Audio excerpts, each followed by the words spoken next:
তুমি এখন যাও। ঠিক আছে স্যার। আমার মেয়ে মনে করছে যে সে নিজেই চালাক, বাবা মনে হয় চালাক না। আজকে আমি দেখবো যে আমার মেয়ে চালাক না আমি চালাক, ওর কি চিন্তা ভাবনা এটা আমি জেনেই ছাড়বো ইনশাআল্লাহ। হ্যাঁ সিকিউরিটি, হ্যাঁ সিকিউরিটি। জি স্যার। শোনো, যে অবস্থা তোমার, এদিক দিয়ে আমার মেয়েকে যেতে দেখছো?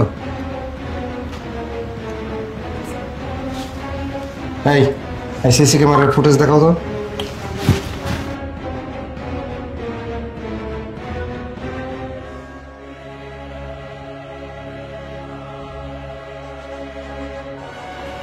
কি ব্যাপার, এখান থেকে বেরও তো হয়নি, তাহলে এত রাত্রিতে গেল কোথায়?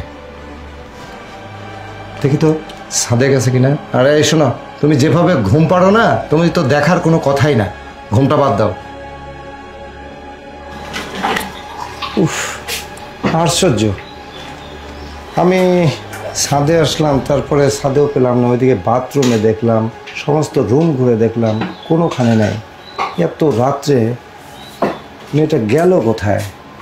দেখো আমি যা বলতেছি একদম ঠিক কথাই বলতেছি, তুমি কোনো চিন্তা করো না, বুঝতে পারছো? সবকিছু ঠিক হয়ে যাবে। আসছে আমার মেয়ের, কি এটা তো আমার ভাতিজার বাসা, তো এখান থেকে আওয়াজ আসবে কেন? আশ্চর্য।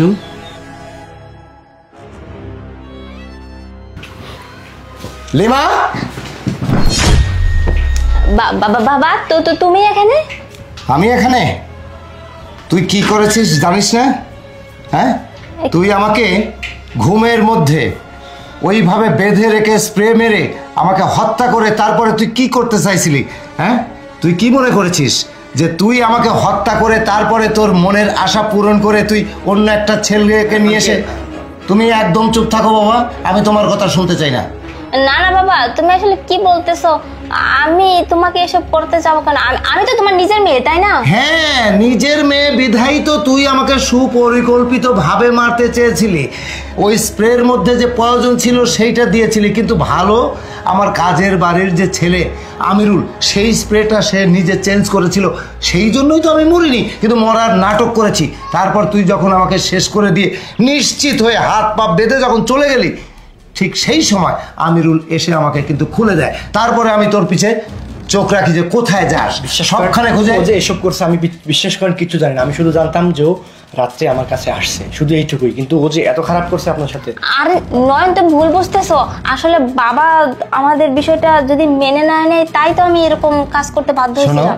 তোমার সঙ্গে যে ওর সম্পর্ক আছে আমার সেটা বড় বিষয় নয়, কিন্তু আমার মেয়ে হিসেবে আমার উপরে যে অত্যাচার, যে ঘটনাটা সে করছে, আমি বাবা হিসেবে আজকে থেকে মেয়ের প্রতি যে ভালোবাসা সেইটা একদম আমার দিল থেকে চুপসে গেছে।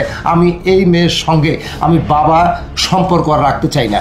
তোমরা, আমার মেয়ে তোমাকে নিয়ে ঘর সংসার করুক বা অন্যখানে যাই কিছু করুক, যেখানে খুশি সেখানে চলে যাক, আমার কোনো আপত্তি নেই। কারণ এই মেয়েকে আমি ছোটবেলা থেকে কত কষ্টে মানুষ করেছি, আর সেই মেয়ে আমাকে সুপরিকল্পিতভাবে আমাকে মারার যে প্ল্যান করেছিল, তোমাকে ভালোবাসবে, আরেকজনকে ভালোবাসবে, বিয়ে হবে, কোনো আপত্তি নেই, এটাই স্বাভাবিক। কিন্তু সে আমাকে এইভাবে মেরে ফেলে আমার মরার আগেই সমস্ত কিছু সব হাতিয়ে নিয়ে আমাকে এইভাবে শেষ করবে, এই প্ল্যান যেহেতু সে করছে, আমি মেয়েকে চিনছি, সে আমাকে সব কিছুই করতে পারে, সুতরাং ওই মেয়ের সাথে আমার কোনো সম্পর্ক নেই।